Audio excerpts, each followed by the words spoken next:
We are so grateful that you are here and here for the Between the Lines conversations to ignite social change with our very own Robert Mulhall, Kripalu's CEO, and members of our visionary cohort who are global wellness leaders bringing their inspired practices of seeing, feeling, and healing to strengthen and repair the web of love that ties us all together.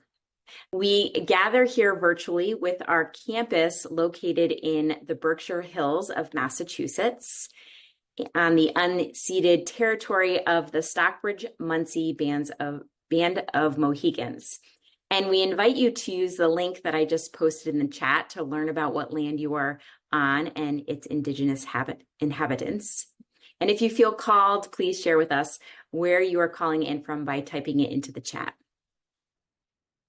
Today, Kripalu stewards these lands as a nonprofit educational organization dedicated to empowering people and communities to realize their full potential through the transformation, wisdom, and practice of yoga. Our Between the Lines series has been made possible because of the generous gifts of our donors. So we thank them, and we thank you all for your presence with us today. I am also placing in the chat our Kripalu online agreements, and we ask that you just briefly read them, and you can type yes in the chat to acknowledge that you're opting in. Today, we welcome AmarAtma, a Sikh board-certified chaplain and grief coach who has worked with hundreds and thousands of grievers and uses a trauma-informed mind, body, spirit approach to teaching and helping grievers from the many losses that occur through life. His two-word first name means eternal or timeless soul. And on behalf of Kripalu, AmarAtma, we thank you so much for being here with us. Before we pass it over to Robert, I'd like to ask everyone now to just take a moment to center. And join me for a few collective breaths so you can close your eyes if you feel called. And just take a nice deep breath in. Exhale it out. And one more time, a nice slow breath in and out.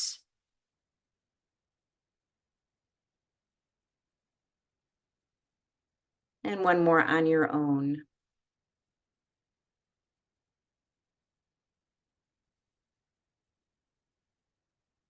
And with that, I will hand it over to Robert and AmarAtma.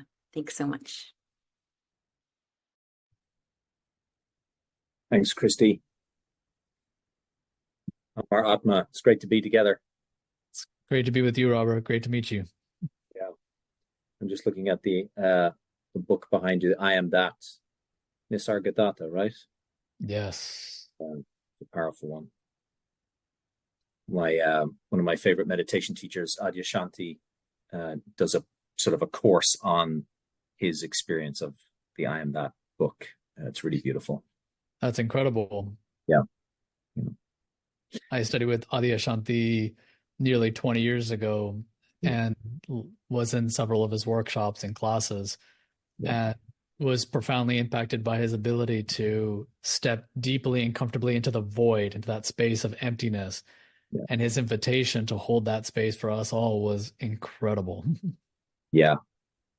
I feel incredibly blessed to have found Adyashanti. When I moved from Ireland to India and from India to New York City. Mm-hmm. When I arrived in New York City, I had a question of, am I seeking a particular sort of teacher, a spiritual guide?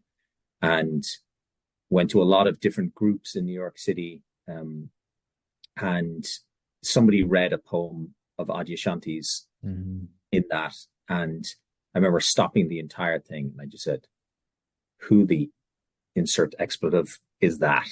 Yeah. So, and then I've since read the poem, and it hasn't had the same impact on me. But in that moment, it was like every alarm bell inside of me rang and said, "Go learn more from this man."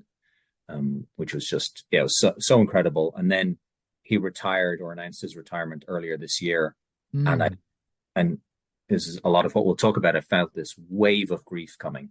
yes. I was like, oh, like this person is not. Um, I can't go on a retreat with this person anymore. That was just like, oh, Mm. I feel like I lost something really big in that moment. I experienced that. Yes, absolutely. I have an experience similar to that moment of time that you had where I felt it as a Sikh, where for me, I had left my Sikh heritage and tradition at a young age in my desire to assimilate into the American and Western world and awkwardly find my way and footing in the sense of belonging and connection and human needs and it all, but found my connection to that same kind of, whoa, this transmission, this experience inside that gave me a sense of, oh, there's a knowingness, there's an invitation, there's a portal. Mhm. And that was back in 2003. And my life remarkably changed from that. But the grief of some of our teachers or our mentors um, shifting their life. And, Thich Nhat Hanh had passed away not so long ago, and teachers who are pillars to our world that we know about from spiritual traditions vastly across the globe that have transitioned or that are not as teaching as often or holding space. There is a grief of, okay, what does this then mean? Who do I go to? Who do I find to find those same experiences? And maybe it's an invitation in their own right to say, hey, time to carry the mantle, time to take the torch, time to hold the space in the same ways that they had done for us. Yeah, exactly. So, grief is a there's lots of ways to talk about grief. There's the big philosophical way to talk about grief. There's the incredibly personal. There's the societal collective. And where's your attention going these days? To be honest, it's kind of layered like that all at the same time. I like to work one to one with people in the experience of really getting into the trenches of an interpersonal grief experience. My background in chaplaincy and ministry was very much like that. And I don't like not being in a sort of clinical, right there in the experience of emotions and feels and supportive, compassionate, empathic, empathetic presence. And I love that. While at the same time, I'm doing a lot of writing these days and taking a lot of time to also create great reflection and study around our societal deficiencies, around how we process grief, how we think about grief. And so within my being, I feel like this vast spectrum of working within a clinical setting and then in an expansive way around how do we move the needle of how we talk about grief and how to create space of a loving nature with grief as opposed to what sometimes I refer to as the societal deficiencies and how to ameliorate grief illiteracy. While all at the same time, I would say I'd add the trifecta into it and about how I process my own grief. I think Mm, that I do this very regularly as well. There's a lot of grief that exists in my life, not just death related, but non-death related grief or past childhood griefs that I haven't processed that comes to my awareness through my own practice of meditation or my own work with people. And so there's a large part of my life as well that is doing that work within my own being. I mean, there's a desire in any philosopher or educator or clinician to walk the talk. And so I try to hold in that integrity a little bit of leaning in when I feel a little bit of that grip of my own grief unresolved to mhm. lean in, to create that spaciousness, to breathe in deeply into it and to write about it, to share with it. And Yeah. I would be honest, during this last eclipse season, that was it. There was some grief that came up big time for me. And so creating Yeah. that space for it. So absolutely the trifecta big time. Yeah. Uh, you can pass on any of the questions, obviously, but is there anything that you would share to bring us into that space personally for you about whether eclipse season or just over the last few years that you're like, wow, that really brought me into a grieving process. Many layers, to be honest, if I don't mind sharing. I like the intimacy and the invitation to that intimacy and that vulnerability. For me, right before the eclipse season hit, I was experiencing a profound grief of not being a father. Mm, For many years in my life, for much of my childhood and adult and young adulthood, I always thought that I would be a father. And my wife and I, in our early part of our marriage, had desired to potentially be parents and thought we would be, but it just didn't work out. And life circumstances and situations unfolded that it didn't turn out to being that way. And at this point, it doesn't look like it would be the future for us to be that. And I'd processed it, I'd grieved it before, but there was a new layer because I had reconnected with a soul that I thought would be my daughter. And that was, a vastly spiritual experience. And all of a sudden, I had recalled that in high school years and in my college years, a relationship to this bright, beautiful soul that was almost like this white, shining moonlight, but bright, that had been present in my life, almost like a guardian angel-esque kind of experience that confronted me and said, "Hey, is this going to be real?" And it was through a dream night. It was about 2, 3 o'clock in the morning, and my wife had woken up, and we began to process this experience. And there was a very deep sadness in the recognition of a loss of a possibility that I thought would occur that didn't end up becoming. And I was in this liminal space of, wait. I've kind of been in a holding pattern here, anticipating that this was just going to carry on naturally, but wasn't. And I could almost feel her being, its being, saying, "Hey, what's the story here? What are we going to be doing? I can't be doing this." And I had to do this now 2-3 week long process of almost a death ceremony in the letting go of her, and as well as the possibility of not being a father and what that meant for me, and to release a sort of almost like a iteration of a timeline that my psyche was connected to and was saying, okay, which powerfully for me was deeply sad and overwhelming in a very safe oriented way, in a very sweet oriented way. But something very surprising came to me when I allowed myself to go through that process, was a deep and abiding presence, like my presence in a mindful way, started to deeply emerge. And I'm a proponent of mindfulness, and I work towards being a mindful oriented person, or live a mindfulness lifestyle. And something powerfully occurred that I got more settled into this moment, more grounded into the here and now. And I realized the power of grief work and helping to heal these old possibilities, these old storylines, or these old narratives, these old timelines that my psyche was sort of holding on to. And when I released and worked to release them, like a pebble in a pond or a boulder in an ocean, just this presence and ripple effect of the here and now became larger. And I said, okay, I feel this. And as that soul left, because I felt the moment when it had left, I relate it to as a feminine gender, but I don't totally know. This deep wash came as she ascended, and I could totally experience it. No drugs involved, no psychedelics. This deep wash came over, and it's almost like celestially, like this love came over me to hold me in that experience of that grief.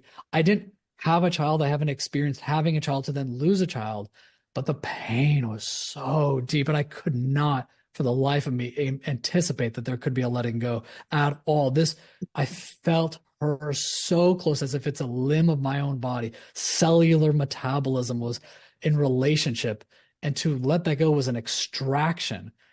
And in doing so, there was this balm of love, a celestial love that came over. And I felt very deeply held within all of that sadness and that pain. And that was remarkably rich and very powerful eclipse season for me. This is literally from the time of this recording, about 6-8 weeks ago, that I've been processing through this. Beautiful. Thank you for sharing that. Thank you. I don't know if this is, I hope this is not offensive to anybody, but I often, my own experience with grief is like, she's this much more experienced lover. And my prayer for myself and for others when there is loss, that I allow myself to be fully taken by her. Yes. Because she knows exactly what she is doing. And there's so little I seem to need to do except for to be open to her wisdom that wants to move in through me and move me in those experiences. I might say that's remarkably courageous to surrender that deeply to that intelligence and to that wisdom that grief holds. I commend you for allowing yourself to be that front row seat of that roller coaster of life and almost release the reins to it. That's remarkable. Yeah. I think it became the wise move, because as I resisted, it started to hurt so much that the choice became surrender. Yes, I think that when we come from traditions a little bit more of the East, we have an invitation towards that surrender. And for as a Sikh, a sort of not just surrender, but a devotion that comes in with the experience. I think sometimes here in the West, which is part of the societal work that I write about, is how to apply some of those principles of, say, Buddhism, Taoism, Sikhism, Hinduism, that created a spaciousness that befriends grief rather than fights, or it considers it to be something of evil or dark or negative or bad. We might use these intellectual terms to judge the experience, but have that invitation. That is very, very special and powerful. But it's interesting you've said that as soon as there's a surrender, there's almost a release of suffering. Yeah. Pain is almost like a part of life, and an awareness that if we can embrace pain, it doesn't necessarily mean that suffering has to come with it. And almost befriending pain, which is something I very much learned in chaplaincy.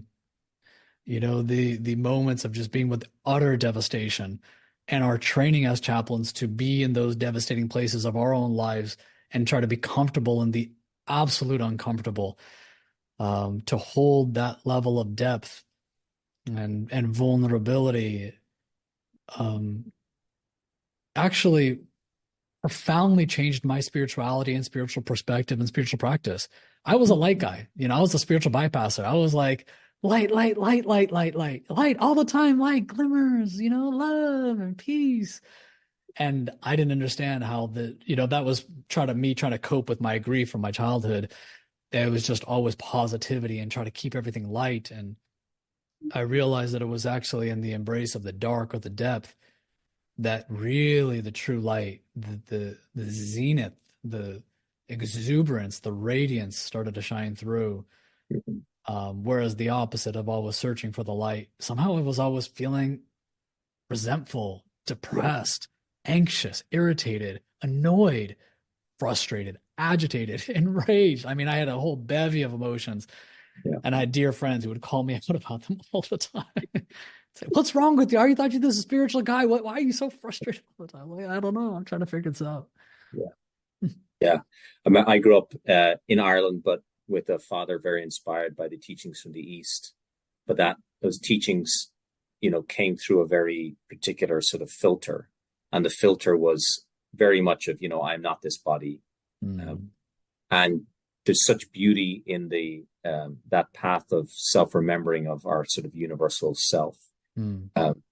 What I didn't hear in that upbringing was that you are also this, and this very human experience.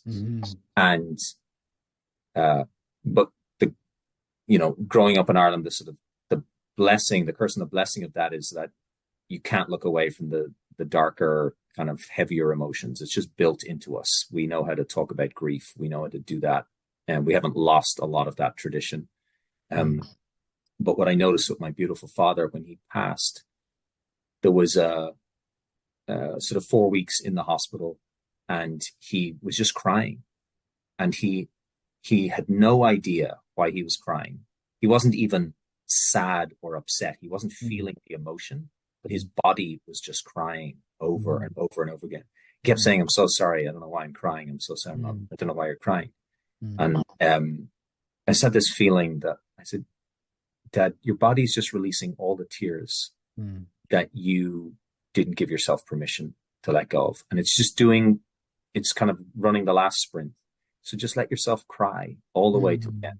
And he did. He allowed it. He sort of embraced that, and he allowed himself to cry all the way through. And he had lost the love of his life, um, in his 20s.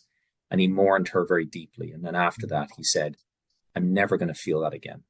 And so then he consciously chose not to grieve because he chose to hold on to the spirituality that had really helped him of, well, nothing is ever born, and so therefore nothing ever dies. And so then what is there to miss? If nothing is truly gone, then there's no body to miss. And whilst there's absolute truth in that, there's more to that as well. And his body just, knew that at the end. Yeah. Just knew. It was like, well, here it is. Yeah. Yeah, that's a big part of the work I lean into is the somatic grief, how grief shows up in the body, and how when grief feels overwhelming, how we have maybe difficult time processing emotions. And then the body, as we know from Dr.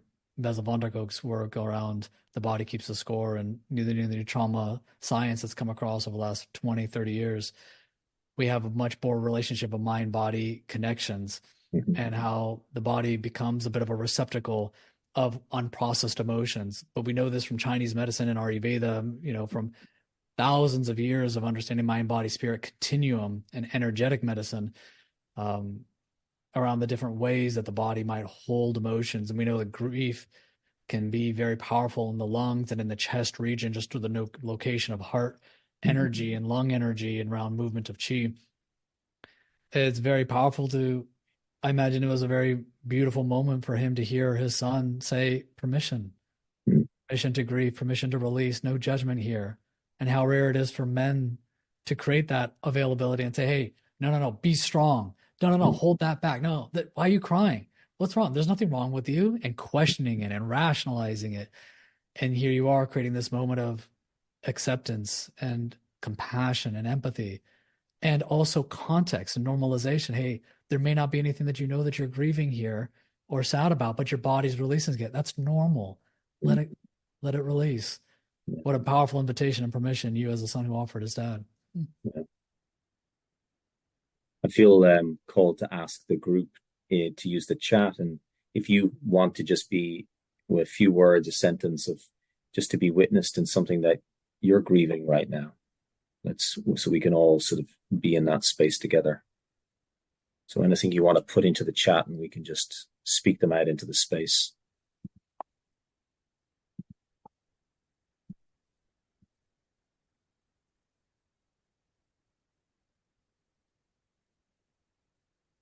Okay, we've got a question which we'll come back to at the end.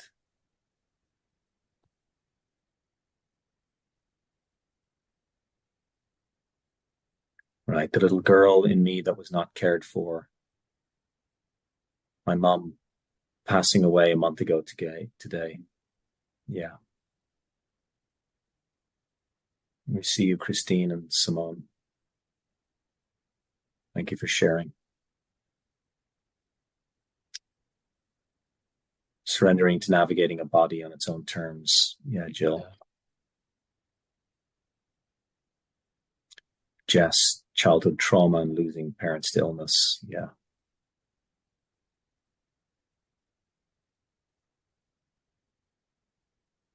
Thank you all for speaking into this. Yes. Yeah. The hope of a relationship with my mother. Thanks, Tina Joe. You see that? Yeah, sometimes it's not just grief of a loss of somebody by death, but a loss of the relationship that we were hoping to have with them in our life that may have not come to pass. And the hope that maybe we can rekindle a reconnection. That's very special, very powerful. I'm just noticing the timing of, having just gone through Mother's Day in the United States, and how how timing can so often play such a potent role in our grieving sort of waves and cycles. Very much so. I like to share with the people I work with that these moments of time can create a lot of ritual or ceremony around them, that we know that the grief might come, as opposed to pushing the grief away. When the weeks are coming up and you start to see the Mother's Day cards around, or the anniversaries or birthdays, and holidays are very particularly powerful, and Thanksgiving time where music starts to change and the weather starts to change, and this experience around everybody experiencing joy. For grievers, it could be a very challenging time. So how do we intentionally invite grief into the experience, create ritual and ceremony around it so that we can have a moment of time to honor what we've lost, to create space for what we've lost, to help us that in that embrace we can create release. Yeah. On Father's Day, United States Father's Day, and whenever that is in June, I'm father to a beautiful son, and I'll both he'll celebrate me in some gorgeous way with a card from his 6-year-old self, and I'll grieve my father, and I'll think about you that day, and your process. Yeah. Yeah. For your son, do you bring a relationship to his grandfather into it as well? Like, how does he feel like he has a connection to his grandfather who's not here? And who he's never met. Okay. Yeah. Well, there's photos everywhere, and we talk about him, and we talk about our ancestors a lot, myself and my son, and we talk about our capacity to speak with our ancestors. And so he knows of his lineage, and his Irishness, and I took him to his paternal grandfather's grave when I was back last winter, and I gave him some flowers, and he's never been to a graveside before, but he went to the grave and he just started to brush the whole thing with the flowers. It was just so beautiful to watch. Yeah. He was right there. Kids somehow have a real intuitive relationship to these moments. That is so precious and beautiful. Thank you for sharing that. Yeah. How do you integrate? You were talking with your father. How do you integrate the sort of Eastern philosophical devotion, surrender, egolessness, unborn, undead, deathless quality, impermanence with this sort of human experience of attachment and love and embracing? How do we do that without being maybe disassociated or almost protecting ourselves from love? For me, it's all about yes and. It's there's a part of me that knows and feels that my father was never born, has never died, and that he in his physical form is not here, but the sense of my father is not even just distant from me, but not separate from me. And that feels really true. And at the same time, last week, 2 weeks ago, something hard happened in my life, and I just wanted to talk to my dad. And I cried over it. And I used to hold, that would come with a layer of shame because I was reaching for some sort of spiritual perfection of equanimity. Like, one of the beautiful, but I think often misunderstood quotes from the Yoga Sutras of, the cessation of the fluctuations of the mind. Right. And I think I'm not entirely sure it's about the mind never having fluctuations. It's about our identifying as the mind that's having fluctuations. Love that. And if we can just continue to be in that space, then I think we take all of this perfection game and then the shame game that layers onto the perfection game out of our spirituality. And we can be like, oh, I can move through this world with a whole lot more ease and gentleness on myself and everybody else. Yeah. It looks like Claudia in the chat asked, could you explain that again, please? Yeah.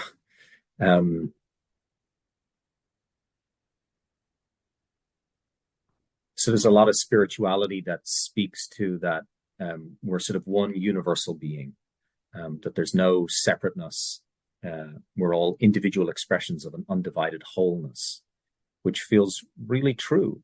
There are times, often in nature, when I just feel like the boundaries of everything just sort of melt and disappear. Certainly true also in medicine ceremonies. When you sit with certain plant medicines, you can have a real experience of this in deep meditation experiences. There's just a collapsing of the walls of individuality. And then at the same time, there's this very human heart with a very human body and a very human mind that's having all of these experiences and relationships. And I just know from me personally, it doesn't work when I lean only in one direction or lean only in the other direction. But when I can sort of hold the paradox of that, Yes. there's a simpleness even in that paradox. Things become simpler in that paradox for me. Mm-hmm. I don't know if that explained it or not, Claudia, but that was my attempt. When you share the yes and to this limitless experience and expanse of our oneness while also embracing the human component of the body and the emotions and all the things that we exist with, how the body, establishes a relationship to thought and feelings and process it all through our mind, that sitting within the paradox is that meditative practice to hold both. When you were in your experience with your dad and missing him when you're going through that challenging time and you allowed your sadness to come through, was there another part of your experience that felt your dad's wisdom or insight in a kind of subtle, energetic, or spiritual communication that came through it as well? Yeah. My experience, the way I feel it is the way grief now happens through me is often it starts to build as a pretty like big energy inside. And it often has no name. It's not like an obvious kind of story. I can just feel it building. And then I work with music a lot to help me access it. Mm-hmm. I know there are certain songs that if I play these songs, it will sort of crack me into an emotional release. Mm-hmm. And then when that happens, it means I've sort of gone further deeper into that grief experience for me. And then in that, there's like this softening and an opening. And what always I experience is there's a deeper forgiveness for myself and other people. Mm-hmm. Always. And there's always this presence of love. That's just sort of a sense of love. And then, and I certainly am wired up this way, there is often then this very sort of clear message that comes through. Yeah. And it could be a feeling of a hand on my back, like I've got you, mm-hmm. or it could be you've got this, or mm-hmm. you're enough, or mm-hmm. I'm with you quietly, or whatever it is. But there's the lines of communication really open up. It almost feels like in your allowance of your grief, as opposed to your resistance, there becomes a reassuredness that helps you, like in this context, wanting some advice from your father, something reassuringly came through in your allowance of your grief. Yeah. Was that scary at all to allow those big feelings to come through you? And when that surge kind of comes in and you seek out that music that kind of opens it up for you, is there a moment of like, whoa, I know I can't do this? Is there a bit of a fear that comes through there? Not now, but at the beginning, it was mm-hmm. unfamiliar territory for sure. It was like, oh, is this going to unpack me so much that I'll never mm-hmm. be able to put myself back together? Mm-hmm. And I won't be able to function and perform and achieve and, mm-hmm. be responsible and do all the things that I'm sort of trying to build a personality and identity and career around. Mm-hmm.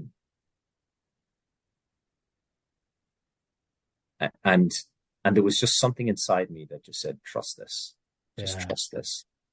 It's like, okay, I'll just trust it. And again, I feel really blessed to have grown up in Ireland where there is a permission to grieve. Mm. We also like have a process of, we'll just have a cup of tea and you'll feel better, or have a pint of beer and you'll feel better. There's a numbing as well to it in our society, but there's, I don't know if this is like this in your tradition at all, but if you go to a funeral in Ireland, 200 or 300 people will turn up. And I'll probably choke up on this one, but you'll be the family at the front of the church or wherever it's happening. Most of them still happen in churches in Ireland. And then 300 people will walk past you and say, I'm sorry for your loss. 300 times you hear, I'm sorry for your loss. And it's like the community is telling you what has happened. Mm-hmm. And they are helping you go deep into that, mm-hmm. to actually help you go into the grief and into the mm-hmm. loss with their with their love and their words, but just over and over again, the next person, the next person, the next person, the next person. And certainly when dad passed, when the family was like in that deep grieving, there was so much connection and messages and sort of subtle appearances, butterfly here, robin there, and everybody knew that was dad or this was dad. And then so I've just noticed that sort of heightened experiences of grieving also open up we say the veil is thin in Ireland. The veil becomes very thin for folks. And I don't know, it just has this feeling of,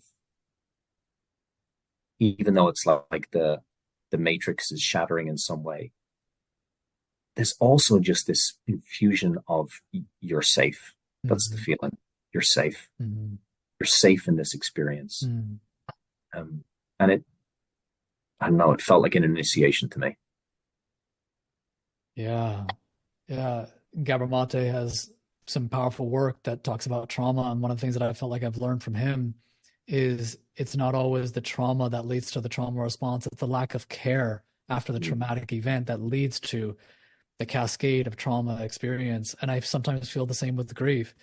When you share about this powerful ritual that exists within your culture, to be held by hundreds of people and to be seen and validated within your loss, I could feel that to being very powerful and very emotional and hard to hold within that moment, but at the same time held very deeply. There's a practice that elephants, I've learned, does something not that dissimilar in terms of circling and come together as a community. And we often say in the grief world, we need to be witnessed and we need to be held by community. And so being seen within that experience, not judged, not shamed, not told, be strong, you're going to get through this, God won't give you more than you can handle, they're in a better place. Some of these platitudes to make us feel better, to fix our grief as if it's a problem to be solved, but more so something to be felt and to be recognized as a natural expression of our humanity. When we love, we will also lose. And somehow this is the part of the human play. And to be embraced by that in a very cultural experience by not just 2 or 3, but by 10s and 20s and hundreds. That is rich and grateful that continues to exist and exists in our world. Yeah. We could talk about this for days, which feels really resonant, and we have a little few moments left. I'm wondering if there's any sort of, obviously a lot of people spoke into the chat that they're grieving, and certainly, the question I used to ask everybody as we were coming out of COVID was, what did you lose? Because everybody lost one, if not many things during COVID: relationships, people, homes, jobs, etc. What advice can you give us in these times of losing, to step through it with as much grace as we can? I thank you for bringing up COVID in this regard, because I think that one of the challenges that we're facing is that we're rarely experiencing one grief at a time. We're often experiencing multiple layers of losses, invisible losses, often all at the same time. I live by the coast in California, and when we have a large shore, there's a wave doesn't just come up and break right away. It has a long swell that builds. And I feel like the break of the wave is the acute loss, but held by many other losses, secondary losses, invisible losses, minor losses, micro losses, things that we wouldn't even consider to be a grief experience altogether. But in the wake of our experience of what we might feel from a life-changing loss, like a divorce or a death, these other pieces will kind of come in as well, and it becomes this wall of emotion that's intense. So one of the ways that I feel like has been very helpful for me and helpful for the people I work with is, how do we make grief smaller? How do we make grief smaller? How do we take it apart a little bit? How do we identify some of the other pieces that are there that might be clumped together and start to untangle this kind of yarn ball experience and say, oh, I'm also experiencing, oh my goodness, my childhood pain is somehow infiltrating into this experience. When we can untangle the minor micro losses that have been accumulated into this big ball and make that a little small, it's digestible then. We can start to digest our grief, digest our emotional experience within it. And I find that to be a way in which we don't get overwhelmed by the experience of the grief tidal wave in our life. You shared for me something very powerful that I thought is also helpful. When you said about when the grief feelings wells up, while you've processed your dad's grief, it sounds like you've done it beautifully. It continues to be there in certain moments of life, but yet you don't judge or shame that experience. We sometimes talk about how the head might hijack the heart, and you create a permission to allow that grief to be there. You allow a familiarity and an awareness around those grief feelings that doesn't make it overwhelming for you either. So the programs that I like to lead are utilizing somatic or mind-body practices, mindfulness, qigong, breathing exercises, stretching. That, and I feel like I think we've lost Robert here, but I'll continue to speak. Is that okay, Yes, Christy? thank you. Perfect. Thank you. Yeah. And so in that way, for our audience, these exercises that we might do for our body to help us breathe can actually create a softening of the edges and the hardness that might come from our grief to create safety in what Robert was sharing that allowed for us to be able to feel these big feelings without being overwhelming or drowning or flooding within that. Robert, I think that somehow it got cut off and I just continued on with your response for our audience. Glad to see you back there, brother. Sorry about that. I'm grieving the last 2 minutes of your response. Yeah. Well, to be honest, you modeled it for us so beautifully, so I'm more or less speaking to that. But I would say that those would be the things most helpful, at least in this short period of time that we have left to finish off our conversation for sure. I think that sort of the holding the perspective of the grief and what we're experiencing is such good, loving, wise advice for us all to hold. And then I love the Maya Angelou quote of, every storm runs out of rain. And not that grief is this bad storm, but that it won't always feel as intense as it does in the moment of highest intensity, that there's an undulation to it as well. And that we can take some comfort in that as well, because the big waves can be really intense. Yes. Yeah. Yes. Thank you for that. Well, beautiful. Thank you so much for your time, your love, your wisdom, everything that you shared with us and how you've held us. This has just been so beautiful. Thank you, Robert, for the invitation and to share this powerful conversation around grief, and for you to share your story, for the invitation for me to share a little bit about my story, and to have two brothers, two men coming together, sharing about emotions that's absent from shame and judgment, without toxic masculinity and these, ways in which sometimes men can sometimes, kind of get in there, and to be able to share that with vulnerability and intimacy. Thank you for the invitation for this, brother. I appreciate it so much. Yeah, time well spent. And I know there's links going into the chat about upcoming programs in June online. So everybody, please check those out and journey well and be exceedingly gentle with yourselves.